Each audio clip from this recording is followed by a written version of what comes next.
जितने भी हमारे नेता हैं सवर्ण समाज के, सब नपुंसक हो गए हैं। जब पेशाब कांड हुआ उस समय देखा गया, बड़ा एक्शन हुआ।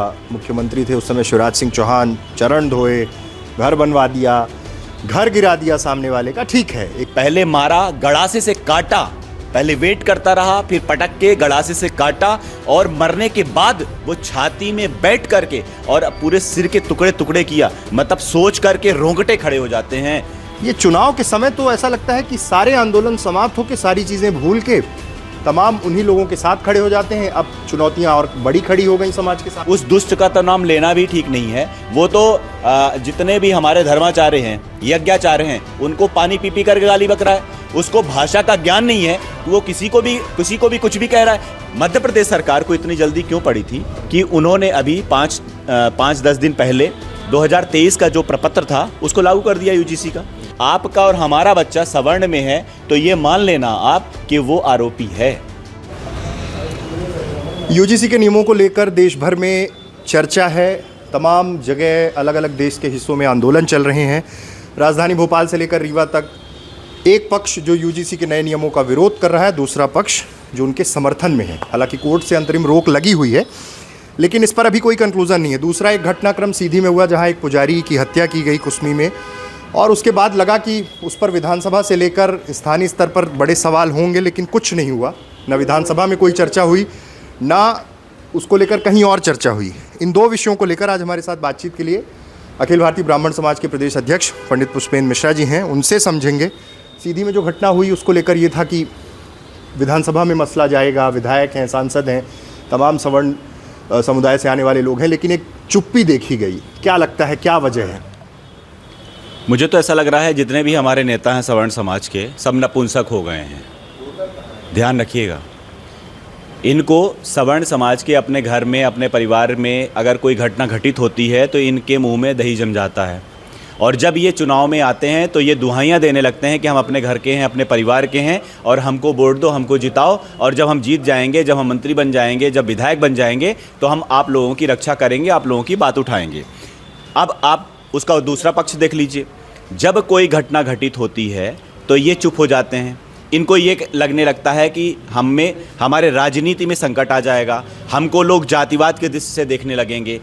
लेकिन मेरा ये कहना है कि जब आप समाज के ही नहीं हो, और मैं तो ये नहीं कहता हूँ जब आप विधायक बन जाते हो, मंत्री बन जाते हो तो आप एक समाज के नहीं होते हो, आप पूरे देश के हो जाते हो, पूरे प्रदेश के हो जाते हो, पूरे अपने विधानसभा क्षेत्र के हो जाते हो। ये अच्छी बात है। आप जब शपथ लेते हो तो यही कहते हो आप कि सरभाव संभाव की बात करते हो। लेकिन जब इस तरह की घटनाएं घटित होती हैं, महाशिवरात्रि के दिन एक पुजारी जो हनुमान जी महाराज की पूजा करके और वो बेचारे अपने घर जा रहे थे, कितनी दयनीय मतलब नृशंस हत्या की गई है, जैसे राक्षसों की हत्या की जाती ना। पहले मारा, गड़ासे से काटा, पहले वेट करता रहा, फिर पटक के गड़ासे से काटा और मरने के बाद वो छाती में बैठ करके और पूरे सिर के टुकड़े टुकड़े किया। मतलब सोच करके रोंगटे खड़े हो जाते हैं। ऐसे इस तरह की घटनाएं घटित होने के पश्चात सीधी सांसद, सीधी विधायक या वहाँ के जो विधायक हैं कुंवर सिंह, इन लोगों के मुंह में आवाज़ नहीं आती है। ये कैसे मानवीय प्रवृत्ति के लोग हैं, इनकी मानवता नष्ट हो चुकी है। ये मानव नाम पर ये इनकी मानवता ख़त्म हो चुकी है। ऐसे लोगों के लिए क्या करना चाहिए? ऐसे लोगों को आईना दिखाने की अब आवश्यकता है और इनको समय आते रहते हुए इनको आईना दिखाया जाएगा। सीधी में जब पहले ये घटनाक्रम हुआ था, जब पेशाब कांड हुआ उस समय देखा गया, बड़ा एक्शन हुआ। मुख्यमंत्री थे उस समय शिवराज सिंह चौहान, चरण धोए, घर बनवा दिया, घर गिरा दिया सामने वाले का। ठीक है, एक प्रक्रिया के तहत सब कुछ किया। चुनाव में फिर उनको जीत मिली, तमाम सवर्ण समाज सब साथी था, तभी तो उनकी पार्टी को जीत मिली, सारी चीज़ें हुई। ये चुनाव के समय तो ऐसा लगता है कि सारे आंदोलन समाप्त होकर, सारी चीज़ें भूल के तमाम उन्हीं लोगों के साथ खड़े हो जाते हैं। अब चुनौतियां और बड़ी खड़ी हो गई समाज के सामने। निश्चित तौर पर ये जिस प्रकार से घटनाक्रम चल रहे हैं, और समाज नहीं बल्कि मैं तो देश कहूँगा, और ये जो पार्टियां हैं, जो वर्तमान में सत्ताधारी पार्टी है वो एक तरफा चल रही है, वह सवर्णों के खिलाफ काम कर रही है। अब आप देखिए कि यूजीसी ले आए। यूजीसी में जो नियम है, 2023 का नियम था, उस नियम को 2026 और 2023 के नियम सेम सेम है। मैंने उसका पूरा अवलोकन किया है। 2013 में यूजीसी का नियम बना था, अभी 2023 का नियम लागू नहीं था, लेकिन जैसे ही माननीय सर्वोच्च न्यायालय ने इस पर एक रोक लगाई, 19 तारीख की डेट निश्चित करी है कि पहले इसको पूरा अध्ययन करिए, मार्गदर्शन मतलब सरकार को उन्होंने जवाब मांगा है कि इसका पूरा अवलोकन करो, एक पक्षी कार्यवाही ना हो, ऐसा मतलब माननीय सर्वोच्च न्यायालय का उसमें कुछ उन्होंने दिया है। इसके पश्चात मध्य प्रदेश सरकार को इतनी जल्दी क्यों पड़ी थी कि उन्होंने अभी 5-10 दिन पहले 2023 का जो प्रपत्र था उसको लागू कर दिया यूजीसी का। और दोनों का अवलोकन अगर करेंगे अमित जी तो दोनों सेम है, कोई अंतर नहीं है दोनों में, अगर आपने ध्यान दिया हो तो।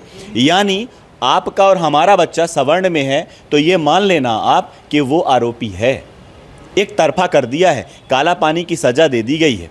आप एक चीज़ बताइए, आप कोर्ट में जाते हैं, कोई भी आरोपी है या उस पर प्रत्यारोप लगता है या आरोप लगता है तो हम दोनों को खड़े करके और जज साहब सुनते हैं ना कि भाई तुम बताओ, तुम आरोपी हो, तुम्हारा क्या पक्ष है। यहाँ तो पक्ष रखने का भी समय नहीं दिया जाएगा।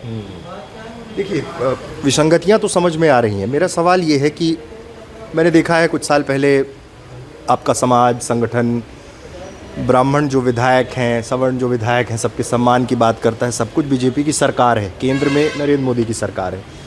सवर्ण जो सांसद विधायक हैं वो भी कुछ नहीं बोल रहे हैं, चुप हैं। डर है क्या? नरेंद्र मोदी का डर है या किसका डर है? निश्चित तौर पर आपको पिछला अभी घटनाक्रम बताता हूँ। एक संतोष वर्मा नामक प्राणी पाया गया जिसने ब्राह्मण बेटियों के लिए क्या बोला था, ये सबको संज्ञान में है। अखिल भारतीय ब्राह्मण समाज ने, संपूर्ण ब्राह्मण समाज ने एड़ी चोटी का जोर लगा दिया। हम सीएम से मिल लिए, हमारे जितने नेता थे उन सब ने जाकर के और सीएम से मिले। सीएम ने हमें आश्वस्त किया, सिर्फ आश्वस्त किया था, यानी सांत्वना दी थी कि नहीं निश्चित तौर पर इसमें कार्यवाही होगी। हमारे कुछ नेतागण जो ब्राह्मण समाज से आते हैं उन लोगों ने कोशिश भी करी, दिल्ली भी गए, दिल्ली में जो कार्मिक मंत्री थे उनसे मुलाकात भी हुई, लेकिन इसके पश्चात आप एक ध्यान देने वाली बात यह है कि 10-15 दिन के बाद वो सब नेता चुप हो गए। क्यों? आपके प्रश्न का उत्तर दे रहा हूँ। निश्चित तौर पर नरेंद्र मोदी का दबाव उन पर हुआ होगा, तब ना कि तुम्हारी नेतागिरी ख़त्म कर देंगे। तो ये क्या कहने लगे, इन नेताओं से जब हमारी बाद में बात हुई तो वो ये कहने लगे कि नहीं अब तो यहाँ से मध्य प्रदेश सरकार ने भेज दिया है और वहाँ से कार्यवाही होगी, उसका हमको इंतजार करना चाहिए। पल्ला झाड़ दिया निश्चित तौर पर। इसका मतलब क्या हुआ? इसका मतलब यही हुआ ना कि आपको डर दिखा दिया गया कि आपकी नेतागिरी खत्म कर देंगे। तो वो अपने आप को, अपना स्वार्थ सिद्ध करने के लिए उन्होंने किसी समाज की बलि देना उचित समझा। जिसकी जितनी संख्या उतनी उसकी भागीदारी। जी, सवाल वहीं पे आके रुक रहा है। 85-15 तो लड़ाई तो बहुत लंबी हो गई। अब कैसे होगा इस 15 का उद्धार? क्योंकि अब ये तो नारा लगने ही लगा, जिसकी जितनी संख्या उसकी उतनी भागीदारी। यूजीसी वाले में ओबीसी को भी साथ में कनेक्ट कर लिया कि एक बड़ा वोट बैंक आगे, उत्तर प्रदेश में चुनाव, तमाम जगह चीज़ें हैं। तो ये चुनौतियाँ तो अब हैं सवर्ण समाज के सामने। अब बिखराव की स्थिति भी हो जाती है, ब्राह्मण अलग, क्षत्रिय अलग, वैश्य अलग, ये सब भी तो शुरू हो जाता है। अमित जी, ये 15-85 का डाटा कौन लेके आ रहा है, हमें तो समझ में नहीं आ रहा है। आप अगर पूरा आकलन करेंगे तो 40-45 हैं हम। ये जो भ्रम में पाल रहे हैं ना कि 85 और 15, ये अभी समझ में आ जाएगा। दूध का दूध, पानी का पानी हो जाएगा। इतनी है संख्या, ये अभी समझ में आ जाएगा आपको। आने तो दीजिए। ये जो चिल्ला रहे हैं तो बहुत सारे ऐसे समाज हैं जो सामान्य में आते हैं, सवर्ण में आते हैं। बहुत ऐसे गुजरात में भी ऐसे लोग हैं, पटेल जैसे हैं, वो सवर्ण में भी आते हैं। ऐसी बहुत सारी जातियां पाई जाती हैं। तो जब उनका आकलन होगा तो वो कहाँ में जाएंगे, वो क्या इसमें चले जाएंगे? बिखराव की स्थिति क्यों होती है? बिखराव की स्थिति, हाँ, ये सबसे महत्वपूर्ण बात ये है कि ये जो बिखराव की स्थिति इसलिए हो रही है कि जो अन्य समाजों के कुछ कतिपय अपने आप को स्वयंभू समझने लगे हैं, नेता बनने की कोशिश कर रहे हैं कि आप बड़े आदमी हो, हम आपको गाली बकेंगे तो हम बड़ा बन जाएंगे। ये चल रही है परिपाटी। लेकिन एक चीज़ को बताऊं, ये जो जहर घोलने का काम कर रहे हैं तो ये सरकार हाथ में हाथ रख करके क्यों बैठी हुई है? उनको बंद क्यों नहीं कर रही है? भाई कोई किसी धर्माचार्य को गाली बक रहा है, कोई यज्ञाचार्य को गाली बक रहा है, कोई मंदिर बन रहा है तो उसके कर्ता धर्ता को गाली बक रहा है। मैं वही कहना चाह रहा हूँ, उस दुष्ट का तो नाम लेना भी ठीक नहीं है। वो तो जितने भी हमारे धर्माचार्य हैं, यज्ञाचार्य हैं, उनको पानी पी पी करके गाली बक रहा है। उसको भाषा का ज्ञान नहीं है, वो किसी को भी कुछ भी कह रहा है, कहीं बाबा डाबा ढाबा, कभी कुछ भी बोलता है, कभी कुछ बोलता है, उसको ज्ञान नहीं है। और मैं आपके चैनल के माध्यम से भी दामोदर यादव को ये कहना चाहता हूँ कि अगर समाज में रहना है तो समाज के साथ रहना पड़ेगा आपको। आप कोई पशु तो हो नहीं कि आप अलग अलग अपनी ढपली बजाओगे और आपको समाज के साथ नहीं रहना है। आप इसके पहले भी कोई आप पार्टी चलाते थे, इसके पहले आप कांग्रेस में भी थे, तो क्या इन समाजों के लोगों को, जिन नेताओं के आप चरण पादुका करते थे, उनके नेताओं के बच्चों को आप गाली बक रहे हो?